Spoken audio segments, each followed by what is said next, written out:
Hi, good morning, everyone. Thank you so much for being here. We are joined by leaders from around the state to discuss one of the most pressing issues that we're facing in our state and country right now. Thank you so much to Representative Sandoval, Sheriff Nanos, Mayor Nichols, and Directors Glover and Clark for joining us, and Senator Fernandez. Before we begin, I do want to say a word about the driver that killed 8 people in Texas yesterday outside of a migrant shelter. Early reports indicate that this was an intentional attack, and my heart goes out to the families of those who were killed, the injured, and the staff at the shelter. There should be no room for hate in our country, but sadly that is not often the case. We must come together to condemn any act of violence or hate against migrants. And if anybody attacks migrants in Arizona, I promise that we will prosecute you to the fullest extent of the law. Now I'd like to outline how the state of Arizona will approach the lifting of Title 42. For the past 3 years, the federal government has used Title 42 as a temporary solution to a permanent problem. On May 11th, that will come to an end. As a result, Arizona communities will once again be responsible for managing the influx of migrants entering our southern border. Let me be clear. The state of Arizona stands ready to assist our border communities and NGOs in any way that we can. When I took office, I made it a priority to visit the border and meet with leaders on the ground in their communities. In the first 100 days, we visited both the Tucson and Yuma sectors, including a tour of the Mariposa Port of Entry with Secretary Mayorkas. During these trips, I heard directly from Border Patrol agents who struggle to keep staff. I heard from elected officials whose requests have gone unanswered, and I've heard from humanitarian leaders who are overworked and overwhelmed by the responsibility that's been put on their shoulders. Now, with Title 42 set to expire, I'm afraid these challenges will only get worse. And I'm afraid the federal government is unprepared to meet the demands of the expected influx. That's why today I'm announcing the state of Arizona's Title 42 preparedness approach. Our 5-point approach is based on what we heard directly from these communities and is focused on public safety and humanitarian support. Additionally, our approach will use the state tools we have at our disposal to help border communities. We'll use all the state tools we have. Let me be clear, I will not politicize the border. I will not prioritize headlines and political stunts. I will work tirelessly to keep Arizonans and migrants safe and ensure a humane and orderly process. Our approach is informed by months of meaningful collaboration, hearing from partners on the ground, and tailoring our actions to their needs. As we manage a fluid situation, our state will continue with that approach. Our first point is public safety. I've directed the Arizona Department of Public Safety to assist local sheriffs and law enforcement in maintaining safety and security on Arizona highways and prevent harmful drugs like fentanyl from being brought into our state. I've also encouraged the federal government to double down on the approach outlined in Operation Blue Lotus and hope that they will continue to crack down on any and every drug trafficker who thinks they can exploit this potential humanitarian crisis for their own gain. Second is partnerships. As I have said many times, the only way out of this is through collective partnership. That's why my office has spent months developing and strengthening partnerships with NGOs, federal agencies, local governments, and tribal communities. We will rely on these relationships and the open lines of communication that have been created to monitor the situation at the border and ensure tailored action is taken where needed. To best facilitate this communication, my team is standing up a joint information command where our partners can share updates, raise concerns, and coordinate responses. 3 is transportation. My administration will continue to assist with the transportation of migrants to their final destination. DEMA will assist, provide, and coordinate the best and safest mode of transportation for migrants. By doing this, we can mitigate the impact of the increased migration on our border communities. We will make sure the most cost-effective method of transportation is being used and that there is clear coordination between sponsors and NGOs. 4th is emergency shelter. DEMA will play a similar role ensuring migrants are sheltered while they are awaiting transportation out of Arizona. And finally, fifth, as I have done before, I am prepared to take executive action. We will activate state resources as needed and provide access to emergency resources if deemed necessary. That includes, but is not limited to, sending additional National Guardsmen to the border. While we are prepared to take state action in any way that we cannot manage this influx alone. Without much more robust action from the federal government, the current situation will only get worse. I've sent letters to President Biden and Secretary Mayorkas outlining specific actions that need to be taken. As of today, we have not received an adequate response. We will continue to relentlessly pressure the federal government until we truly get the resources we need to manage the expected influx. I want to express my gratitude to law enforcement, local elected leaders, and humanitarian organizations for their dedicated service to their communities. In particular, I want to thank Amanda Aguirre, Teresa Cavendish, Diego Lopez, Beth Strano, Gretchen Lopez, and the numerous NGO staff, city and county leaders who have been working tirelessly to tackle this issue. Although they couldn't join us today, I want to thank them for all of their hard work. The state of Arizona is ready to provide support during what will undoubtedly be a challenging period. And with that, I'm going to turn it over to Yuma Mayor Douglas Nichols. Thank you, Governor, and good morning. I'd like to thank the Governor for bringing us together today to talk about these next steps, but also for her proactive nature. Before she got in office in December, her and I had an extensive conversation about the border, the migrant status in Yuma specifically, and the need for her to come to see the border, which she expressed a strong desire to do very soon. Sooner than later was her words. And within the 100 days, in March, she did come to Yuma. She saw the border firsthand. She saw the process at which migrants are humanely handled, and the situation was currently, at that time, under control. And we brought together the local leaders to have a roundtable to discuss the different perspectives people had. And it all came down to this. This is a national issue, and the federal government leadership has failed to make good on this national issue. Time and time again, communities like Yuma step up. They step up to do great things, to make sure people are taken care of. But this task is going to be too great. It's going to be greater than anything we have seen in the past. The influx has already begun. About a month ago, we had 300 people a day crossing the border in the Yuma sector. 2 weeks after that, we had 600. Yesterday, we had 1,000 people a day crossed just this Sunday.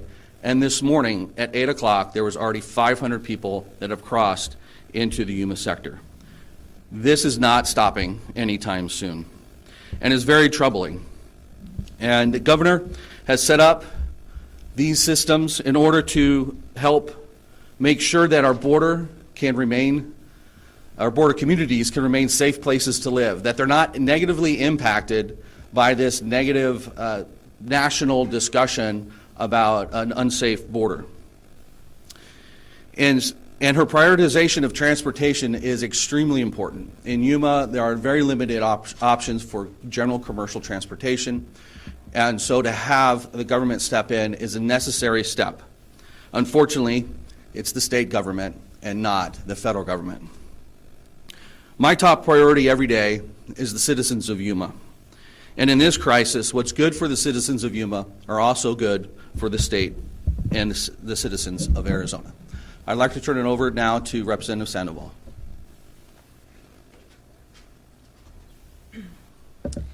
Thank you, Mayor Nichols. Good morning, buenos días. I will be making my remarks in Spanish. Gracias a la gobernadora Hobbs por reunirnos a todos esta mañana para platicar sobre el tema tan importante que es el título 42 y las restricciones que van a terminar. Yo represento el Distrito 23, que va desde la ciudad de Goodyear hasta la frontera con San Luis, Arizona. Tuve la oportunidad de hacer una carrera de ayuda fronteriza este pasado fin de semana, el sábado. Fui con la Coalición Humanitaria Arizona-California, que es dirigida por Fernie Quiroz. Fuimos a dos partes de la frontera, con San Luis y México. En una parte de la frontera, la sección 22, vimos 30 inmigrantes del Congo, Perú, China, Brasil y algunos menores que no venían acompañados, que venían de Guatemala. En el otro sector, el sector 12, vimos aproximadamente 60 migrantes que estaban siendo procesados y transportados ordenadamente por la patrulla fronteriza cuando llegamos. Entiendo que este no es el caso en otras partes de las fronteras, incluso que esto no va a ser el caso más tarde esta semana en nuestra propia frontera, cuando se levante el título 42. Esto definitivamente podría poner una gran carga en nuestras comunidades fronterizas. Y una de las cosas que me dijo también el alcalde Jerry Anaya de la ciudad de Somerton fue que le gustaría ver más asistencia médica. Y también hablé con la concejal Carol Smith de la ciudad de Yuma, que trabaja en el Yuma Regional, el hospital, y expresó la misma solicitud, más asistencia médica. Durante el pasado, la situación de la fronteriza se ha polarizado y las palabras rara vez siguen acción significativamente. Y estoy feliz que ver que la gobernadora Hobbs se niega a jugar política y está dispuesta a tomar medios con un enfoque inteligente, personalizado, para ayudar a nuestras ciudades fronterizas. Gracias. Ahora les quiero presentar al Sheriff Chris Nenos, que va a decir unas remarcas. Good morning. Thank you. Thank you for being here. And Governor Hobbs, thank you for having me. This is an opportunity I take great,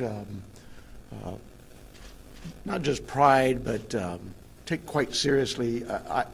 I was born and raised on the border, and I know too well the sufferings that go on both sides of that border. I will just say this simply, that I've said all along, this is a federal government problem. And for the state to have to take it on, for each county to have to take it on without funding, without any resources, without any housing or food or health care for these migrants, that's just not right. And to put that burden on the counties hurts me specifically, hurts my team specifically, because those funds could go to hiring more deputies, to hiring more corrections officers, to giving those raises that are needed greatly by my team and others out there in the communities. So it does impact us in a way that's not just financial, but more importantly, humanitarian. We all know that we can put all the uniforms you want on that border. We can put the sheriffs, highway patrol, our border patrol agents, 1,500 troops from the federal government. But we also know that's not the solution. The solution lies in the halls of Congress in Washington, D.C. And I think we all are getting a little tired of the partisan politics on such critical issues as gun violence, immigration, you name it.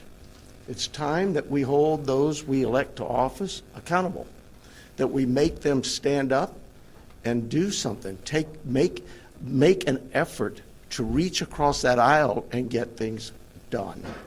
Governor Hobbs, I thank you for not just your pragmatic response, but more so for your humanitarian belief that this is a humanitarian issue and we need to deal with it as such. So thank you for having me. Thank you for giving me this opportunity. Director Glover, please, if you would. Good morning. First, I want to start off by thanking Governor Hobbs and our elected officials that are here today. It shows that we're unified in our message and unified in the support of being able to address this issue, as well as being able to protect and be able to provide safety for our Arizona community. And that's of the most importance, obviously, to me. The Department of Public Safety is an agency that's here to assist, to be able to provide that overall protection and to provide that assistance that's needed for the border, for our communities and for the counties, and to help and assist the sheriffs in some of the requests and the search and rescue missions and the various standpoints that they need our assistance. We are there for them. We have their back. And so just want to say that this is, something that nobody can do alone. It takes a complete community effort to be able to do this. And I believe that that's why we're all here today is to show that it takes an effort for everybody to come together to address this issue. Again, it's something that is a federal issue, but we're here and we have a plan to support our community to be able to address this issue. And I think that that's what's most important. Again, the Department of Public Safety is here to assist and provide what's needed for our overall response. And with that, I will, again, thank you, Governor Hobbs. We'll turn it back over to her for closing remarks. All right. Hello, everybody. We'll now move into Q&A. I will call on you. If we can please start with questions on topic to the press conference, and then we can move into general Q&A. I know everybody has lots of things they'd like to ask. So let's start. Governor, what's your level of frustration with the federal government not acting on this issue? It's incredibly frustrating. I came into office knowing that this was going to be a challenge we're going to face early on. Made it a priority, not just to do the public events that we did, the border visits, the roundtables, but my staff has been having listening sessions. We've been doing, at this point, more than daily coordination with folks on the ground, and just really trying to elevate those concerns to the federal government. And we've just gotten an incredibly inadequate response to address the challenges that our communities are facing. Can I ask what the response was? Well, I mean, Secretary Mayorkas came out. I think that was great. He was able to hear directly from the nonprofit organizations that are providing support to these folks. But I mentioned the letter that we sent. We have not gotten a response to that letter that had very specific asks. I think we can make sure you all have a copy of that if you haven't seen it. But we haven't gotten specific answers to the things we're asking for that our communities need. I wonder if someone, maybe Governor or Colonel, maybe you can address, I mean, some of these things I think the state is already doing, right? Like supporting border counties, transportation. So what specifically is changing because of the upcoming end of Title 42? Can you speak about like what more resources are being added? We're increasing transportation. We're looking at sheltering options, and then just the additional public safety aspect, making sure we're increasing the coordination there. Like will more troopers be in those border areas? I don't know the answer to that. Just to jump in for a second. So we do have troopers that are working with the communities down along the border. So we have increased some of the active patrols as well as the search and rescue efforts. Equipment that is needed to be able to carry out those efforts are also being allocated to the border communities as well. Is that quantifiable in any way? I can't give you a quantifiable on that. Actually, a couple of things. I was going to ask you, if you please figure something. The transportation and the shelter system. The sheltering, it seems enormous. What do you envision that looking like at the ferry lease? We're working with DEMA on that. I don't know, Chris, if you want to. Good morning, Alan Clark. First, I'm sorry. That's okay, ma'am. I've been called a I was looking at lot the of names. sheriff. I'm good. So, good morning, Alan Clark, State Emergency Manager. So, as far as the sheltering goes, naturally, when you think of a sheltering issue or problem or a task, it can be handled in multiple ways, right? We can go down and erect soft-sided facilities if we get to that level, or we can continue to work with the counties and the local NGOs to enhance their capabilities to do such. We can help move people around through our transportation modalities to decompress certain areas and move those to other areas. We can help them with staffing contracts through vendors and stuff like that. So there's a lot of different things that are in play, and there's a lot of different mechanisms that we're researching and will put into use as the demand signal shows. One reason I'm as you know, that there's talk about the remain in Mexico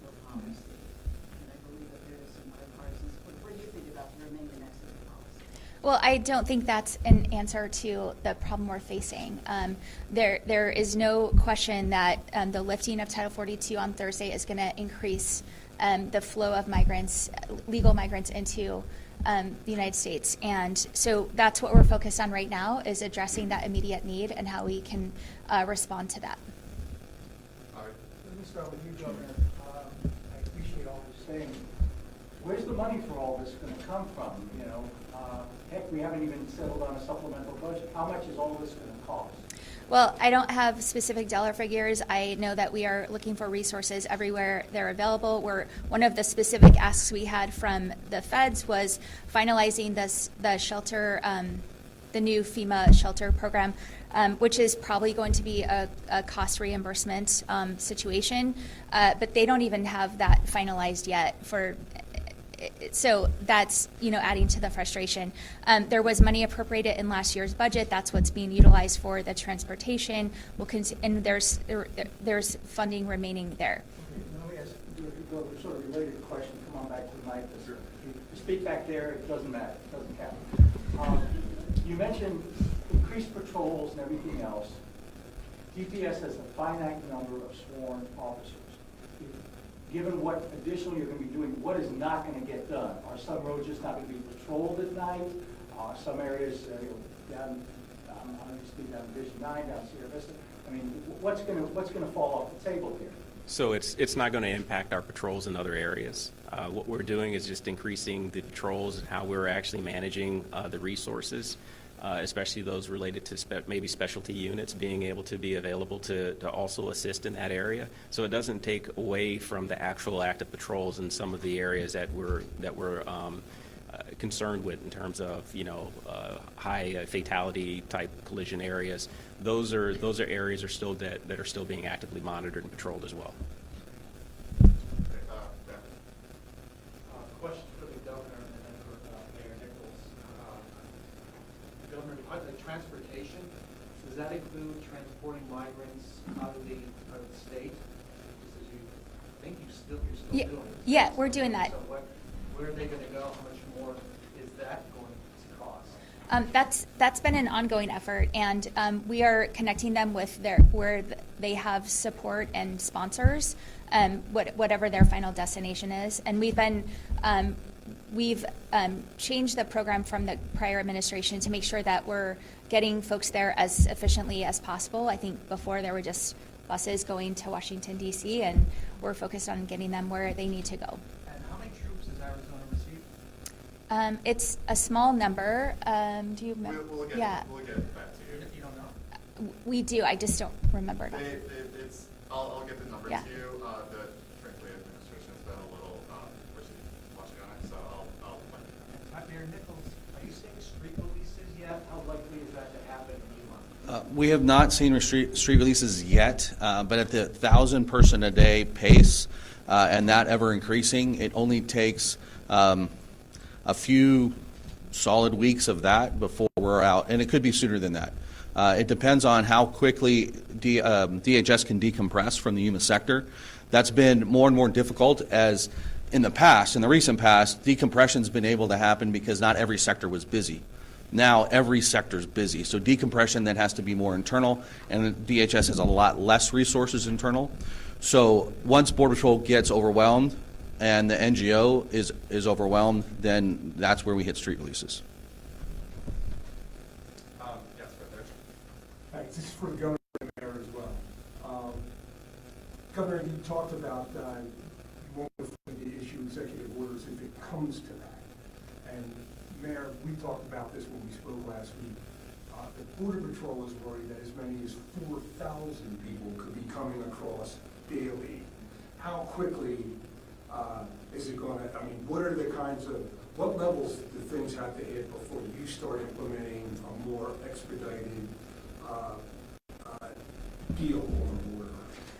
What we know is the situation is and will continue to be fluid. That's why we're in constant communication, so we know what the needs are and we can respond as quickly as possible. So we're going to continue that coordination to make sure that we're able to respond. And so I can't speak to hypotheticals, but we want to make sure that we're ready to respond when we need to. Mayor, I think that's spot on, because it depends upon a lot of things that are in constant motion. That if the NGOs get the ability to move people around or bring in other resources, that increases that capacity. Where we were when I declared my local emergency a year and a half ago in December of 2021, we had people weren't being released to the street; they just weren't being picked up because the system was overwhelmed. That would probably be more likely where we'll head if we hit to that 4,000 number. So what does that mean for your city? If 4,000 people are just there and it exponentially adds on? Well, that's definitely the scenarios we're running through. We've never seen anywhere close to this.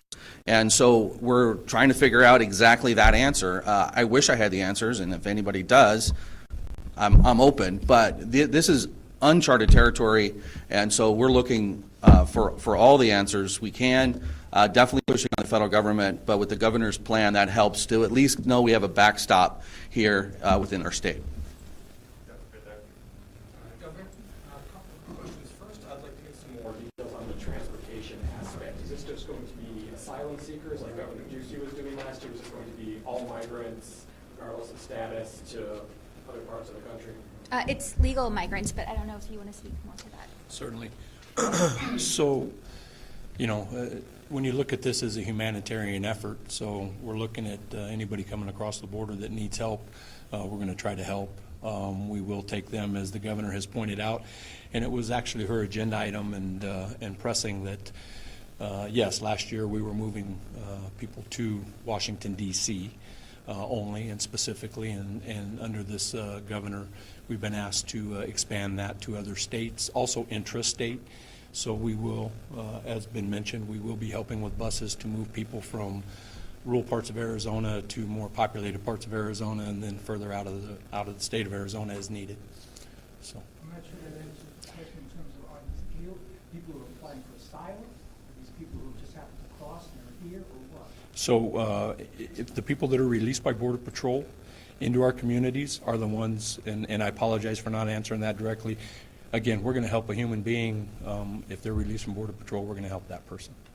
And Governor, you mentioned executive actions, but doesn't really have any details on what kinds of actions you are willing to take. Can you elaborate on that? Again, the situation is fluid. We're continuing to monitor, and so if there is executive action we can take, that will be helpful. Potentially sending more National Guardsmen is one example, but it's why we're continue to be in constant communication. Yep, right there. Governor, question for you. Your approach is vastly different from the previous administration. I don't know if you have an update on what happened to all of those shipping containers, and I see that your priority is not on closing the gaps or building more fencing, and why is that? The closing the gaps is a federal responsibility, and the reason the shipping containers aren't there anymore is because the federal government was going to sue the state to take them down. So they're down now, and we own them, and they're sitting in storage, and we're working on plans to repurpose them for things like housing and other ways they can be utilized to address other problems we're facing.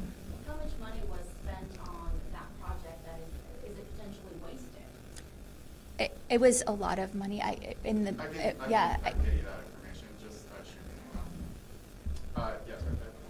Sheriff, you've been very vocal about the staffing shortages and challenges that your own department is facing. How are you guys living as far as it relates to these challenges?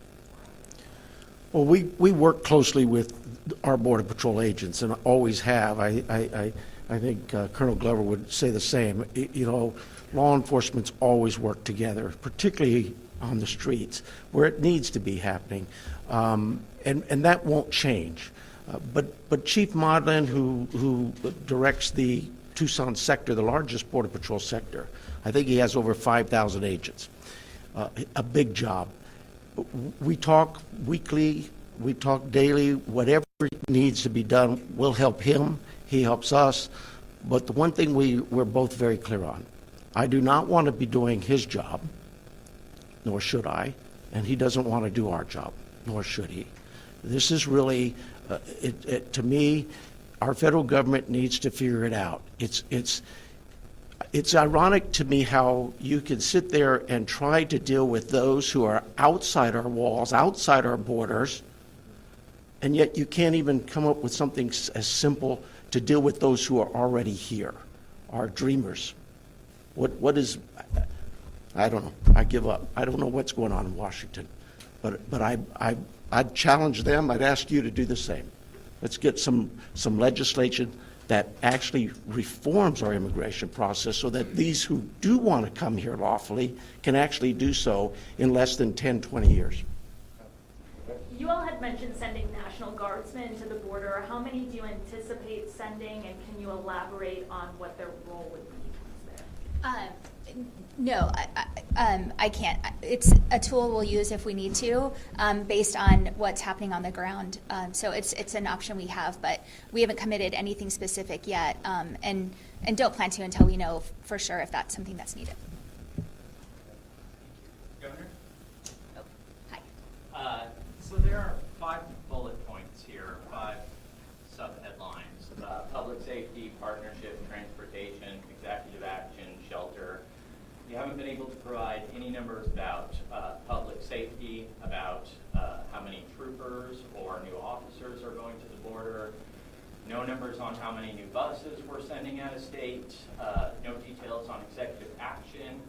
Can you tell us anything about the shelters? How much emergency funding is available? How many beds are we going to need? How quickly can we get those up? So we don't know the numbers. Because we don't know the numbers. We don't know what the need is actually going to be. We're dealing a lot with speculation. There's going to be this many additional folks coming through. We know that today the shelters in Tucson are at capacity, and we're on Monday, and this is going to increase on Thursday. So we are going to respond to the need that is on the ground.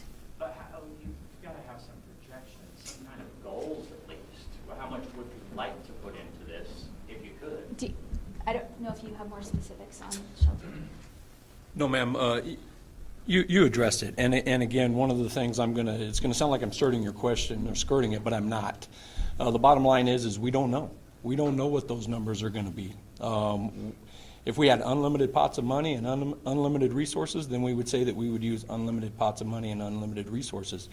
But we don't know exactly what that is. Remember, every incident or disaster or crisis starts at the local level.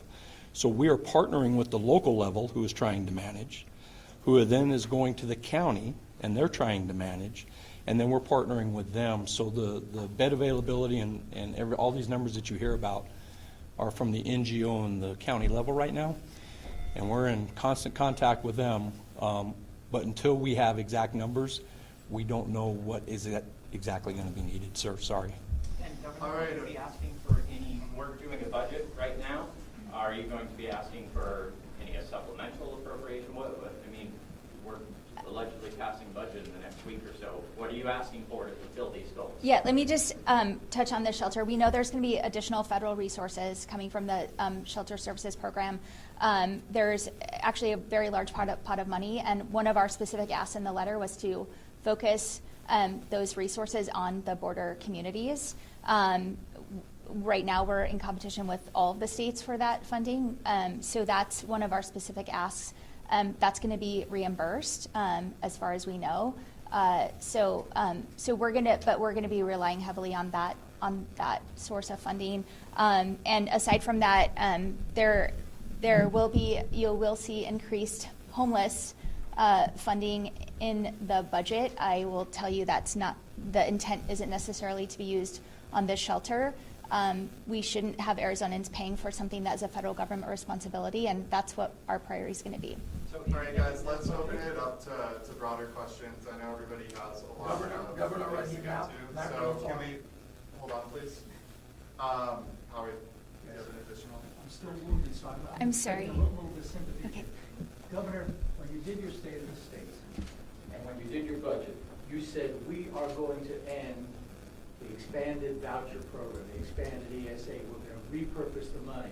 Everything I can determine is you didn't get that. What went wrong? I mean, why are we still going to continue to have unlimited vouchers of hundreds of millions of dollars a year? I think that we can agree that the voucher program is a drain on resources that should be directed at public education. But I didn't say we're going to end it. It is a goal, certainly. We put that in our executive budget as the goal, knowing that we would be in a place where we were going to have to negotiate. That's what we're doing. So are we going to continue that?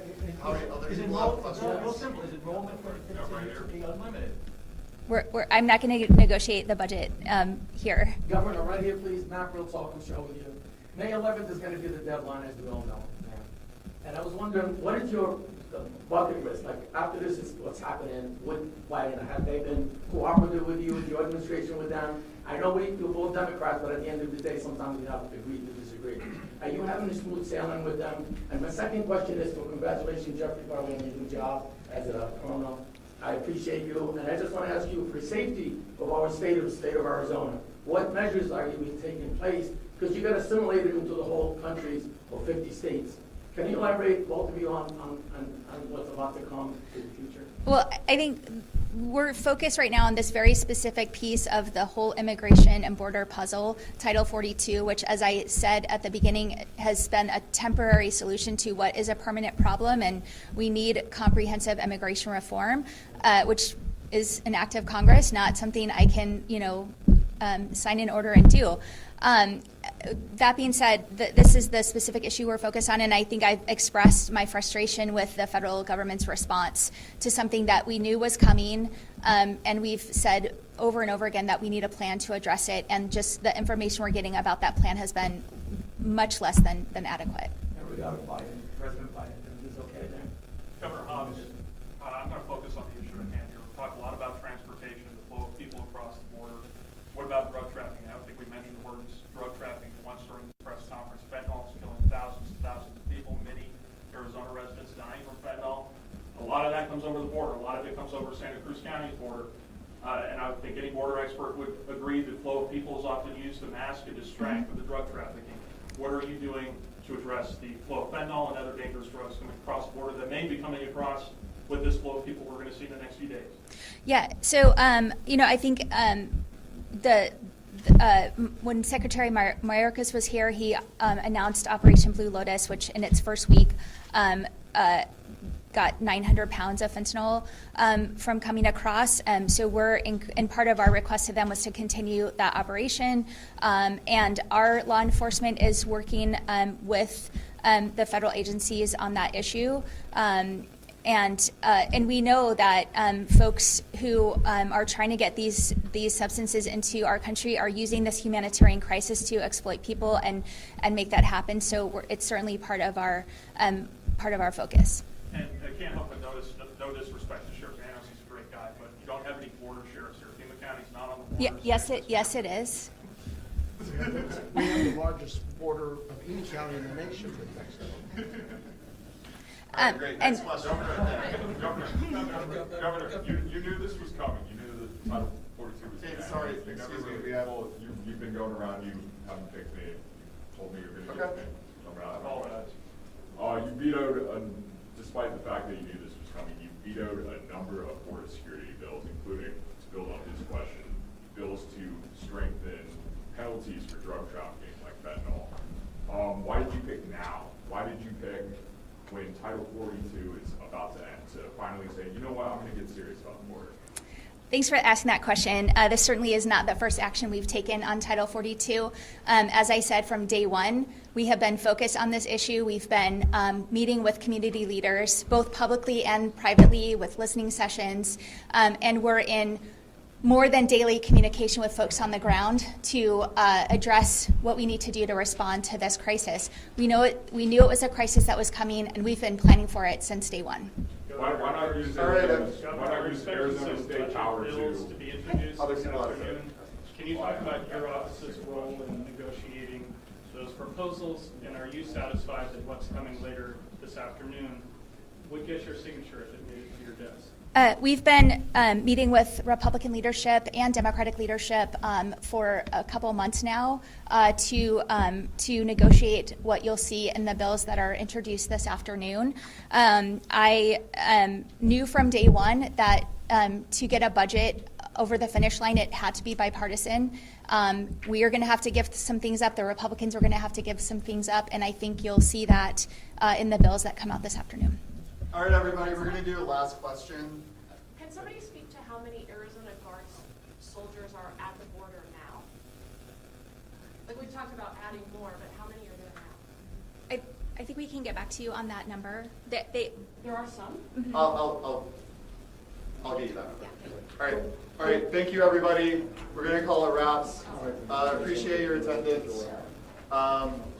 Please be in touch with either myself or the team if you have any follow-ups, further questions. I know there's a few things where we said we'd get back to you. Please just shoot my way. The podium says you have till 11. All right, thank you all.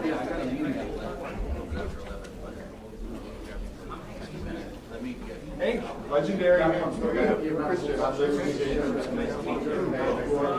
Hey, I'll let you hear it. I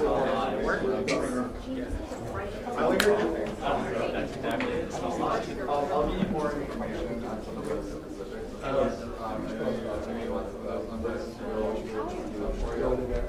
What's your budget? Obviously, well, it's very. I mean, are you going to get the numbers?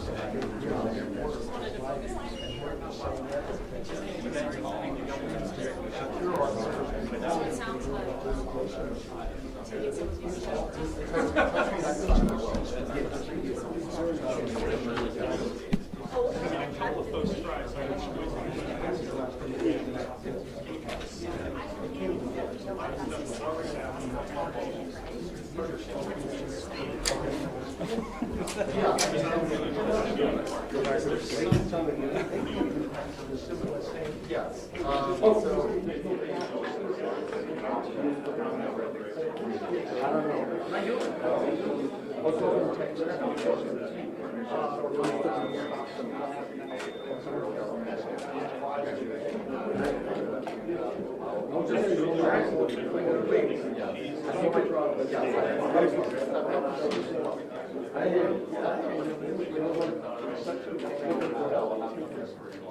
It's also laying out, what is our it's laying out and telling the public we are highlighting that's the fact of draft change. We will